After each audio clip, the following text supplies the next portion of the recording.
어제가 제 59번째 생일이었습니다. 아내가 준비해준 작은 생일상 앞에서 촛불을 끄며 든 생각이 이제 정말 얼마 안 남았구나였어요. 의사가 되어 환자들에게 아직 젊으시니까 걱정 마세요라고 말해왔지만 정작 제 나이 59세가 되니 그 말이 공허하게 들리더라고요. 보스턴에서 내과 전문의로 25년째 일하고 있습니다. 연봉이 23만 달러, 한국 돈으로 치면 3억 원 정도 되죠. 객관적으로 보면 결코 적지 않은 돈이에요. 하지만 요즘 밤잠을 설치는 이유는 바로 노후 준비 때문입니다. 미국에서 의사로 산다는 것, 겉에서 보기만큼 화려하지 않아요. 특히 은퇴를 15년 정도 앞둔 지금 제가 과연 편안한 노후를 보낼 수 있을지 확신이 서지 않습니다. 지난 주말 하버드 경영대학원에 다니는 둘째 아들 준호가 집에 왔어요. 아버지, 401k에 얼마나 모아 놓으셨어요? 갑작스러운 질문에 당황했습니다. 왜 갑자기?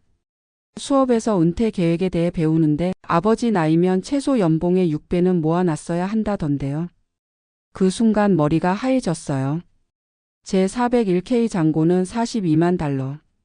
아들이 말한 기준으로 보면 138만 달러는 있어야 하는데 저는 그 3분의 1도 안 되는 셈이었거든요. 어떻게 이렇게 되었을까요?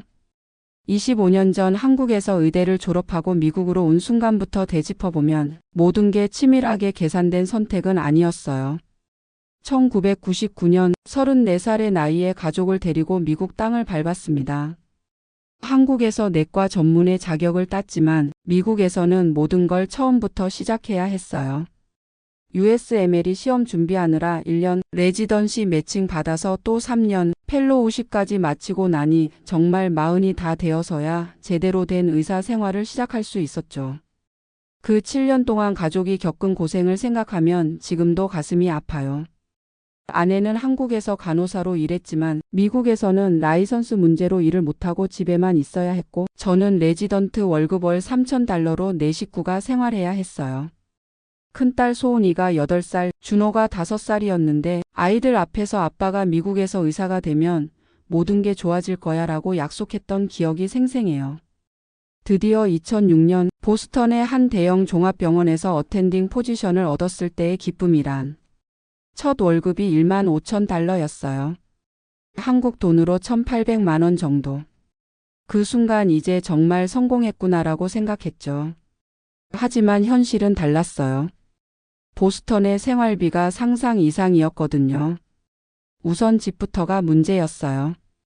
좋은 학군에 있는 집을 사려면 최소 80만 달러는 들어야 했는데 당시 저희에게는 다운페이먼트 할 돈도 부족했죠.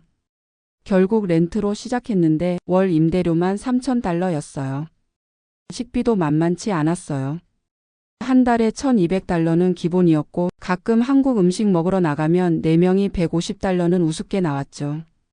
H마트에서 장 보는 게 그나마 위안이었지만 한국에서 가져다 주는 김치 하나가 7달러, 고추장 하나가 12달러 하는 걸 보면서 언제까지 이렇게 살아야 하나 싶었어요.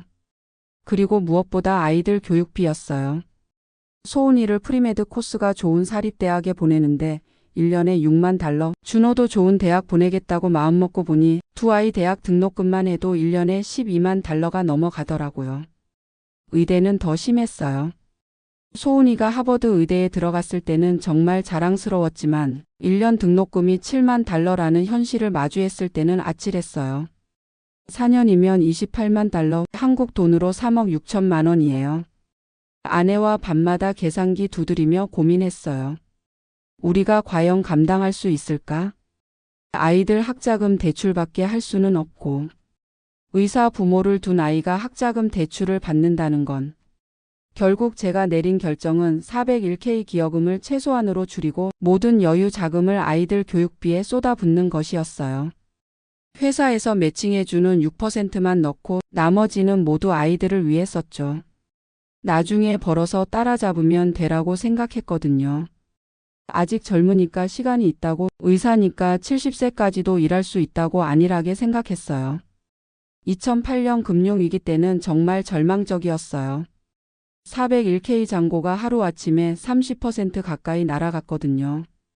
당시 15만 달러 정도 있던 게 10만 달러로 줄어들었을 때 역시 주식은 믿을 게 못 되라고 생각하며 더 보수적으로 투자했어요. 지금 생각해보면 그때가 매수 기회였는데 오히려 겁을 먹고 채권 비중을 늘렸죠. 그 바람에 이후 10년간의 대장세를 제대로 못 잡았어요. 집도 마찬가지였어요. 2010년에 뉴턴 지역에 120만 달러짜리 집을 샀는데 다운 페이먼트로 24만 달러를 넣었어요. 30년 모기지로 월 페이먼트가 4,200달러. 여기에 프로퍼티 텍스가 연 1만 8천 달러, 홈 인슈런스 수리비 등등 합치면 한 달에 6천 달러 가까이 나가더라고요. 당시에는 집값이 오를 거야, 이것도 투자야 라고 생각했지만 실제로는 현금 흐름만 악화시켰죠. 그 6천 달러를 401K에 넣었다면 지금쯤 얼마나 모았을까요? 더 큰 문제는 의료 시스템이었어요. 의사라고 해서 의료비가 면제되는 건 아니거든요. 병원에서 제공하는 보험도 있지만 가족 보험료만 월 1,500달러예요. 그것도 디덕터블이 1만 달러라서 웬만한 의료비는 본인 부담이에요. 작년에 아내가 유방암 의심으로 정밀 검사를 받았는데 MRI, 조직 검사 등등 해서 8,000달러가 나왔어요. 다행히 아무것도 아니었지만 그 돈은 고스란히 저희 부담이었죠. 그리고 또 하나, 한국에 계신 부모님 문제예요. 저희 부모님이 올해 85이신데 건강이 많이 안 좋아지셨어요. 매달 용돈도 드려야 하고 급할 때마다 보내드리는 돈이 1년에 2만 달러는 넘어요. 한국에서는 미국 의사 아들 둔 부모라고 부러워하시지만 정작 저는 부모님을 제대로 모시지 못하는 죄책감에 시달리고 있어요. 이렇게 25년을 살다 보니 401K에는 42만 달러밖에 못 모았고 집값은 올라서 현재 180만 달러 정도 되지만 모기지가 아직 70만 달러 남아 있어요. 순자산으로 치면 150만 달러 정도. 듣기에는 많은 것 같지만 미국에서 은퇴하기에는 부족해요. 퍼넨셜 ADVISOR와 상담을 받아봤더니 보스턴에서 현재 생활 수준을 유지하며 은퇴하려면 최소 300만 달러는 있어야 한다더라고요. 연간 12만 달러 정도는 써야 하는데 4% 룰로 계산하면 그 정도 자산이 필요하다는 거예요. 더 큰 문제는 65세 이후 의료비예요. 메디케어가 있긴 하지만 파트 A는 병원비만 커버하고 파트 B는 월 보험료가 170달러에 연간 디덕터블이 230달러, 파트 D는 처방약인데 이것도 별도 보험료가 월 30달러부터 시작해요. 그리고 메디케어로 커버 안 되는 치과, 안과, 보청기 같은 건 모두 본인 부담이에요. 메디갭 보험을 추가로 들면 월 300달러는 더 나가고요. 더 심각한 건 장기 요양이에요. 메디케어는 100일까지만 너싱홈 비용을 지원하고 그 이유는 모두 본인 부담이에요. 보스턴 지역 너싱홈이 월 평균 1만 2천 달러인데 만약 치매라도 걸려서 5년간 너싱홈에 있어야 한다면 72만 달러가 필요한 거예요. 메디케이드 지원을 받으려면 자산을 거의 다 소진해야 하는데 부부 기준으로 2만 달러까지만 가질 수 있어요. 집은 제외되지만 401K IRA 예금 등은 모두 써야 한다는 뜻이죠. 한국으로 돌아가는 것도 생각해 봤어요. 한국 의료보험은 정말 좋잖아요. MRI 한 번에 30만 원, 미국에서는 3,000달러니까 10분의 1 수준이에요. 하지만 한국에서 노후를 보내려면 또 다른 문제들이 있어요. 우선 소셜 시큐리티를 포기해야 해요. 25년 일한 대가로 월 3,000달러 정도 받을 수 있는데 한국에 거주하면 받기 어려워져요. 그리고 한국의 의료진 환경도 25년 전과는 완전히 달라졌어요. EMR 시스템부터 시작해서 모든 게 바뀌었는데 제가 다시 적응할 수 있을지 모르겠어요. 무엇보다 아이들 문제예요.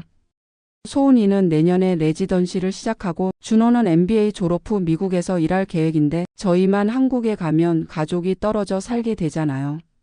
그래서 요즘 새로운 계획을 세우고 있어요. 첫째, 은퇴 시기를 70세로 미루기로 했어요.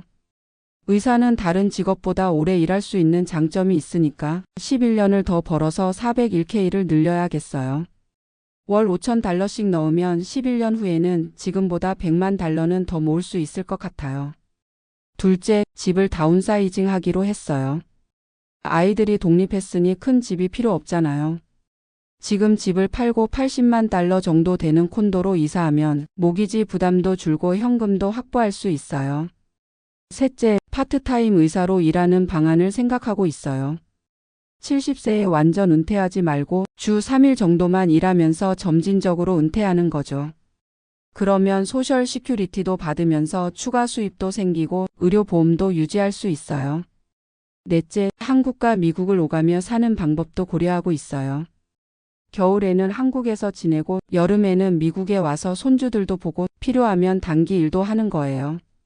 마지막으로 롱텀 케어 보험을 들기로 했어요. 지금은 비싸게 느껴지지만 나중에 너싱홈 들어갈 위험을 생각하면 꼭 필요해요. 지난주 아내와 이런 대화를 나눴어요. 여보, 우리가 너무 아이들에게만 집중했나? 그렇긴 하지만 후회는 안 해요. 소은이가 의사 되고 준호가 MBA 따는 것만 봐도 뿌듯하잖아요. 그래도 우리 노후도 중요한데. 이제라도 계획 세우면 되죠. 늦었다고 생각할 때가 가장 빠른 때래요. 아내 말이 맞아요. 59세에 깨달은 게 다행이라고 생각해야겠어요.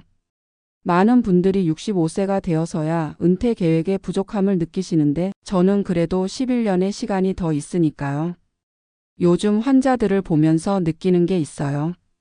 돈이 많으면 좋겠지만 그보다 중요한 건 건강과 가족이구나. 제가 지금까지 벌어온 돈의 대부분을 아이들에게 투자했는데 그 덕분에 두 아이 모두 훌륭하게 자랐어요. 그 자체로도 성공한 투자라고 생각해요. 또 25년간 의사로 일하면서 수많은 환자들을 도왔고 그분들로부터 받은 고마움과 보람은 돈으로 살 수 없는 것들이죠. 제가 미국에서 한인 의사로 살아온 경험을 다른 분들과 나누고 싶어서 이렇게 글을 쓰게 되었어요. 고소득 전문직이라고 해서 자동으로 노후가 보장되는 건 아니에요. 특히 미국에서는 의료비, 교육비, 생활비가 워낙 비싸서 아무리 벌어도 모으기가 쉽지 않아요. 하지만 절망할 필요는 없어요. 늦었다고 생각될 때가 가장 빠른 때이고 계획을 세우고 실행하면 충분히 만회할 수 있어요. 저는 앞으로 11년간 열심히 일하고 저축해서 아내와 함께 편안한 노후를 보낼 계획이에요. 그리고 지금까지의 경험을 바탕으로 후배 의사들에게는 더 나은 조언을 해주고 싶어요. 가장 중요한 건 은퇴 계획은 의사가 된 순간부터 시작해야 한다는 거예요. 401k 기여금을 최대한 넣고 집은 적당한 선에서 사고 아이들 교육비도 중요하지만 자신의 노후도 균형 있게 준비해야 해요. 그리고 건강 관리요. 돈을 아무리 많이 모아도 건강을 잃으면 의미가 없으니까 지금부터라도 운동하고 스트레스 관리하면서 건강한 노후를 준비해야겠어요. 마지막으로 가족의 소중함을 다시 한번 느꼈어요. 힘들 때 서로 의지하고 격려할 수 있는 가족이 있다는 것, 그것만으로도 제 인생은 성공한 거라고 생각해요. 59세 생일을 맞으며 다짐합니다. 남은 11년 후회 없이 최선을 다해 일하고 아내와 함께 행복한 노후를 만들어 가겠습니다.